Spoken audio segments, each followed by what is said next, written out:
अपने, क्योंकि यहाँ पे नए अभी करते हैं तो उनको आगे एज ए करियर, जैसे मेरे डेवलपमेंट ऑफिसर श्री राजेश शर्मा जी है ना, तो जैसे मेरे को इन्होंने बनाया, तो अब आप लोगों के पास भी एक अवसर रहेगा कि आप लोग भी किस प्रकार अपनी बीमा सखी एजेंसी भी आप लोगों के लिए दूसरे भी एजेंसी को किस लेवल पे आगे लेके जा सकते हैं। तो आपको बताएंगे हमारे शाखा प्रबंधक श्री जितेंद्र मीना जी, इनकी शॉर्ट पीपीटी है, ये बहुत अच्छे से आपको बता देंगे कि आप किस प्रकार से काम कर सकते हैं, आगे कैसे आगे बढ़ सकते हैं, ठीक है ना। तो श्री जितेंद्र मीना जी प्लीज। सभी का आज की इस मीटिंग में हार्दिक स्वागत है। साथियों, हर व्यक्ति का एक सपना होता है, क्या होता है कि मेरी सरकारी नौकरी लगे। हर कोई युवा यही चाहता है या नहीं है? और अपने भी मन में यही होता है कि अपनी एक सरकारी नौकरी होनी चाहिए, सरकारी नौकरी ले सकते हैं। बस अधिकतर युवाओं का सपना है सरकारी नौकरी। अब सरकारी नौकरी लेना क्या आसान है? नहीं। इसके लिए हमें क्या करना होता है? सबसे पहले कठिन परिश्रम, कोचिंग, प्रतियोगिता परीक्षा को पास करना, एक पद के लिए कई गुना आवेदन। अब आप देखते हो जैसे कि नीट, जेईई एडवांस, यहाँ एग्जाम होती है 25-25, 30-30 लाख एप्लीकेशंस आती है, उसमें क्वालिफाई होते हैं 30,000। ये तो सिर्फ एकेडमिक क्वालिफिकेशन के लिए है। जब आप नौकरी के लिए आवेदन करोगे तो पद होंगे 1,000 और आवेदन होंगे 10 लाख। इसके बाद 4-5 साल तैयारी में लग जाते हैं व्यक्ति को, और इन सब में लाखों का खर्चा आता है। ये सभी अपन काम करने के बाद क्या अपने पास श्योरिटी है कि अपने को सरकारी नौकरी मिल जाएगी? इस चीज की कोई गारंटी है? नहीं ना। नहीं।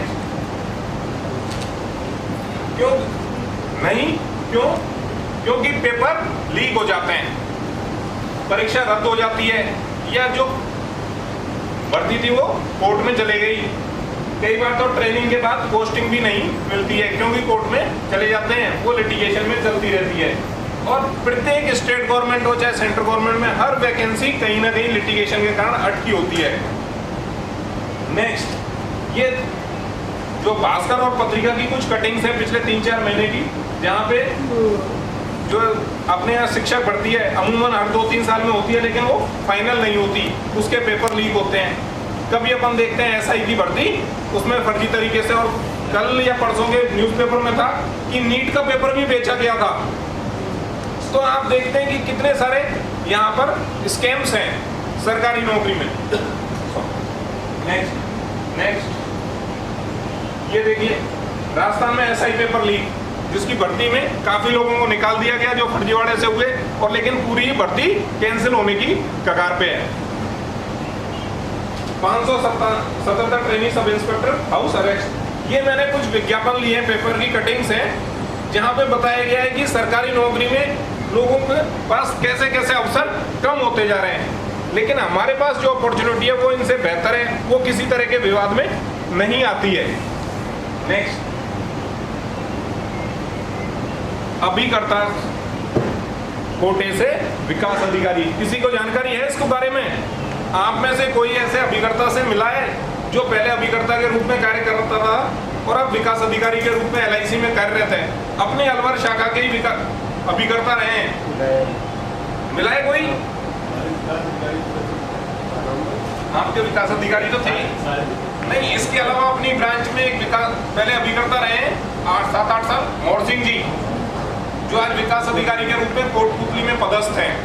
तो यानी अपन एजेंसी के रूप में काम करियर स्टार्ट करते हैं और अपने पास सरकारी नौकरी के रूप में विकास अधिकारी का पद ले लेंगे।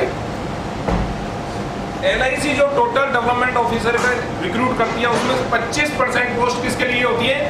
एजेंसी कोटे के लिए। यदि आप मान लीजिए उदाहरण के तौर पे जयपुर मंडल को 500 डेवलपमेंट ऑफिसर रिक्रूट करने हैं, तो उसमें से 125 वैकेंसी होंगी वो एजेंसी कोटे के लिए रिजर्व होंगी। उसमें ओपन मार्केट का कोई भी व्यक्ति इन्वॉल्व नहीं होगा, वो आप में से ही कोई बीच में से साथी होगा। अब इसमें कुछ उसकी क्वालिफिकेशन होती हैं हर परीक्षा की, तो यहाँ पर भी विकास अधिकारी बनने के लिए कोई ना कोई नॉर्मल सी है। आजकल 5 साल की एजेंसी में प्रत्येक साल में 50 पॉलिसी, तो 5 देखा जाए तो यानी कितनी, एक दिन अपन एक सप्ताह में करें तो एक पॉलिसी। भाई जो पूरे साल में अगर 50 पॉलिसी भी अपन नहीं करते हैं तो फिर एजेंसी किस काम की? भैया एजेंसी अपन ने एज ए कैरियर लिया है, जहाँ अपना टारगेट है कि अपन फाइनेंशियल रूप से स्ट्रांग हो सकें, तो वहाँ कम से कम अपना इतना तो लक्ष्य होना चाहिए कि हम प्रत्येक 7 दिन में एक पॉलिसी कंप्लीट कर दें। और जब 7 दिन में एक पॉलिसी कंप्लीट करेंगे तो वर्ष के एंड में हम देखेंगे कि हमने हमारा जो 50 पॉलिसी का कोटा था वो इजी वे में क्वालिफाई कर लिया। आयु जो इसमें दी हुई है, जनरल के लिए 40 है, ओबीसी के लिए 43 और रिजर्व कैटेगरी के लिए 45। तो अमूमन यहाँ बैठे हुए सभी साथी इस दायरे में आते हैं। इसके अलावा यदि आप देखेंगे तो पूरी इंडस्ट्री में कहीं कोई गवर्नमेंट जॉब अवेलेबल नहीं होती जो 45 साल तक के व्यक्ति को मिलती हो। कोई भी एग्जाम हो, चाहे LIC डेवलपमेंट ऑफिसर हो, चाहे ओपन मार्केट में दूसरी हो, सभी में आजकल प्रीलिम्स और मेंस 2 होती है। LIC डेवलपमेंट ऑफिसर में भी प्रीलिम्स और मेंस 2 होती है, लेकिन एजेंसी कोटे के लिए सिर्फ एक ही पेपर होता है, जिसमें भी 50% क्वेश्चन एजेंसी रिलेटेड ही पूछे जाते हैं, जो कि बीमे से संबंधित होते हैं। तो यानी अपने को इस परीक्षा को पास करना बहुत ही इजी है। एक पहले फायदा एक ही चरण में होगा, जो उसमें अपीयर होंगे वो अपने में से ही बीच में से होंगे। ये पेपर का सेट है कि 20 प्रश्न होंगे, वो रीजनिंग और मैथ के होंगे, 20 क्वेश्चंस जनरल अवेयरनेस के होंगे और 60 क्वेश्चन बीमे से संबंधित क्वेश्चन होंगे। नेक्स्ट हमें करना है, जैसा कि मैंने पहले बताया था, मात्र 50 पॉलिसी। अब हम 50 पॉलिसी आसानी से कर सकते हैं। एक लक्ष्य निर्धारित करिए कि प्रत्येक सप्ताह में एक पॉलिसी, और हमारे पास एक से बढ़कर एक बेहतरीन प्लान है, जिसमें हम यदि बात करते हैं तो मंडल में सबसे ज्यादा बिकता है जीवन लाभ, दूसरे नंबर पे इंडेक्स, क्योंकि इंडेक्स आज समय की मांग है।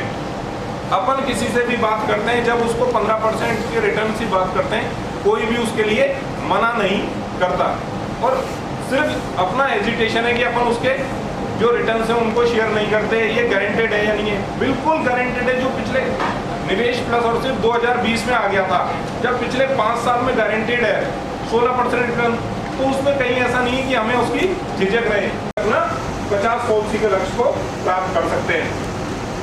नेक्स्ट ये इंडेक्स प्लस किसको दे सकते हैं? एक साल की क्या कहें, 0 से लेकर 60 साल तक के व्यक्ति को इंडेक्स प्लस दे सकते हैं। यानी हमारे पास जो पूरा 1.25 अरब की आबादी है भारत में, वो हमारे लिए इंडेक्स प्लस के लिए अवेलेबल है। ये एक तुलना दिखाई गई है, हालांकि सर ने इसके बारे में विस्तार से बता दिया कि लोग हर कोई म्यूचुअल फंड की ओर दौड़ रहा है, और दूसरी तरफ अपने प्रोडक्ट है वही से दोनों में बराबर के रिटर्न आते हैं, दोनों में बराबर की राशि। आप देखोगे कि अपन ने 15 साल के अंदर म्यूचुअल फंड में भी 36 लाख दिए और LIC के इंडेक्स प्लस में भी 36 लाख दिए, दोनों में सेम रिटर्न मिले 12% के, लेकिन वहां व्यक्ति को टैक्स देना होता है, और LIC की इंडेक्स और सिर्फ दोनों में किसी तरह का टैक्स नहीं लगता है। इसलिए यहाँ जो मैच्योरिटी मिलती है उसको 64 लाख रुपए का टैक्स फ्री गेन होता है, जबकि वहाँ उसको 7,84,000 रुपए टैक्स के रूप में पे करना होता है। तो यानी कहीं ये बेहतर है म्यूचुअल फंड से सेल करने के लिए। नेक्स्ट, हाँ, इसमें रिस्क कवर भी है, टैक्स फ्री मैच्योरिटी भी है, और ये है वो जिन कंपनियों में LIC पैसा लगाती है इंडेक्स प्लस में, क्या इनमें से कोई भी ऐसी कंपनी आपको नहीं होगी, ये सभी वो की बैकबोन है। नेक्स्ट, अन्य सरकारी नौकरियों के लिए 4-5 साल की तैयारी करनी पड़ती है। अगर सफल नहीं होते हैं तो समय और पैसा दोनों अपने व्यर्थ हो जाते हैं, लेकिन अभिकर्ता कोटे से तैयारी करने में ना पैसे की बर्बादी होती है, ना ही समय की बर्बादी। और यहाँ पर कमाई भी होती है, अनुभव भी होता है, और अभिकर्ता के रूप में बहुत अच्छी कमाई शुरुआत हो जाती है। और 5 साल बाद हम जब विकास अधिकारी बन जाते हैं तो जो हमारा रिन्यूअल कमीशन है वो भी हमें सतत मिलता रहता है। नेक्स्ट, ये एजेंसी के रूप में अपने को दूसरे मिलने वाले, यहाँ अपन अपने खुद बॉस हैं, कोई किसी के ऊपर डिपेंडेंट नहीं है, यानी अपने काम के घंटे वो अपन स्वयं निर्धारित करते हैं। बिना, यानी इसमें कोई अपने को कैपिटल इन्वेस्टमेंट नहीं करना पड़ता, इसलिए बिना पूंजी निवेश के व्यवसाय, समय का कोई बंधन नहीं। जैसे मान लो हम कोई दूसरा जॉब करते हैं तो वे अपने को समय मिलता, शाम को समय मिलता, यानी अब हम खुद डिसाइड करेंगे कि अपने को समय किस समय निकालना है। कोई झंझट नहीं है, जैसे कि एम्प्लॉय का काम हो गया, आज अलवर है कल गुड़गांव पहुंच गया, सब है। असीमित कार्य क्षेत्र, पूरा भारत आपके लिए खुला हुआ है। सामाजिक प्रतिष्ठा और कार्य से संतुष्टि आप सबके बीच में कि इंश्योरेंस एडवाइजर को समाज में सम्मान नजरों से देखा जाता है। आजीवन नियमित है, जो अपन काम करेंगे रेगुलरली, यानी एक ऐसा पेड़ लगाते हो पॉलिसी के रूप में जिससे 15 साल 20 साल रेगुलर उससे इनकम आती रहती है। अन्य आकर्षण, ये दूसरी फैसिलिटीज है जो एजेंसी में अपने को नियमित रूप से मिलती रहती है, जैसे हवाई यात्रा की सुविधा, कार्यालय भत्ता, त्योहार एवं वाहन अग्रिम, housing loan, pension, gratuity, group insurance. Next साथियों, यहाँ मैं देख रहा हूँ बहुसंख्यक हमारी बहनें हैं जो बीमा सखी के रूप में टीम से जुड़ी हुई हैं, और उनके मन में अमूमन ये शिकायत रहती है या मेरे पास फोन आता है कि हमको स्टाइपेंड नहीं मिला। अधिकांश के मन में ये डाउट रहता है, तो मैं इसको आज क्लैरिफाई कर देता हूँ कि स्टाइपेंड क्यों रुकता है। नेक्स्ट, ये सभी आपको जानकारी है कि बीमा सखी के रूप में अपने को कार्य करने के लिए एक मिनिमम बेंचमार्क एक कोटा है सबको जानकारी। साल में कितनी लाइफ करनी है अपने को, और कमीशन कितना अर्न करना है बिना बोनस कमीशन के 48। यहाँ तक आप लोग बिल्कुल क्लियर हैं।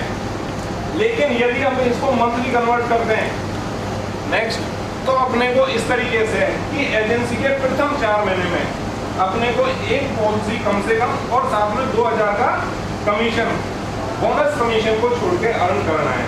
जैसे ही अपना कमीशन 2000 की जगह 1999 भी रह गया तो स्टाइपेंड नहीं मिलेगा। इस चीज को बिल्कुल क्लियर करें। प्रथम 4 महीने में एक पॉलिसी 2-2 हजार का कमीशन, उसके बाद के 4 महीनों में 2-2 पॉलिसी और 4-4 हजार का कमीशन, उसके बाद के 4 महीने में 3-3 पॉलिसी और 6-6 हजार का कमीशन।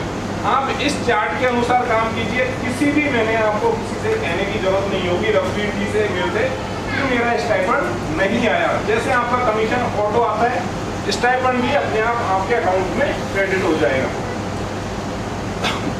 इसकी एक शर्त है, बेसिक आपको जानकारी होगी कि जिस महीने आप सक्रिय होंगे उसी महीने स्टाइपेंड मिलेगा।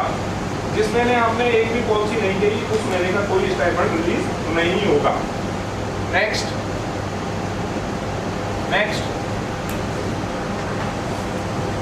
ये एक उदाहरण है, दिख रहा है सबको। अब इसमें देखिए कि एक बीमा सखी है जिसने अपनी एजेंसी के पहले महीने में एक पॉलिसी डाली, 1200 रुपए का उसने कमीशन अर्न किया, क्या इसको स्टाइपेंड मिलेगा? दूसरे महीने में नहीं मिलेगा, तीसरे महीने में तीसरे महीने में मिलेगा। तीसरे महीने में कितने महीने का मिलेगा इसको?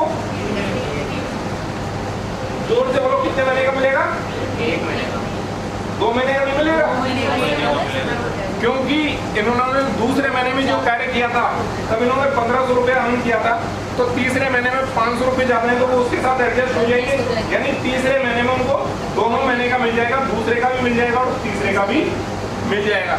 चौथे महीने में आते हैं तो वापस इन्होंने जो कमीशन था वो 1500 रुपये रह गया, तो यहाँ चौथे महीने का नहीं मिलेगा। 5वें महीने में आके फिर इन्होंने एक पॉलिसी की कमीशन 2000 किया, तो 5वें महीने की शर्त है 2 पॉलिसी होनी चाहिए।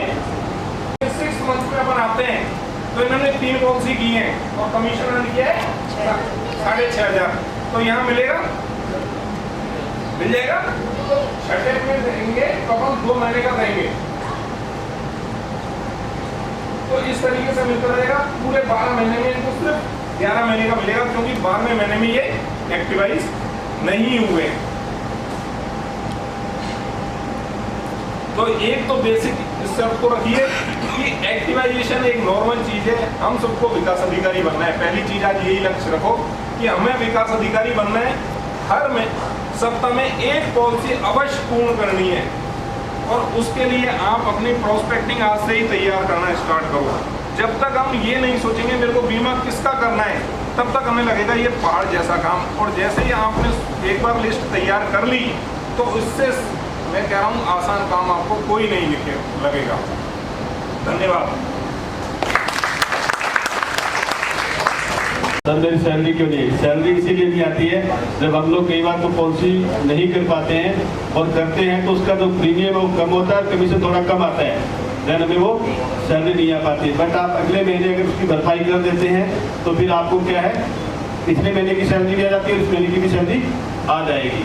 LIC में लगभग 18 साल का करियर मेरा हो चुका है, आज तक LIC ने एक पैसा किसी का रखा नहीं है, किसी की कर्जदार नहीं है LIC, ठीक है। तो आप घबराने की जरूरत नहीं है, LIC आपका भी रखेगी। आप मेहनत करते जाइए, मेहनत करते रहेंगे तो आपको निश्चित है कि सैलरी आती रहेगी, ठीक है ना। और थैंक यू सर, आपने बहुत अच्छे तरीके से बिल्कुल आज हमारे बहुत सारे डाउट्स थे बहनों के, तो सारे आपने निकाल दिए हैं, ठीक है ना। Thank you so much.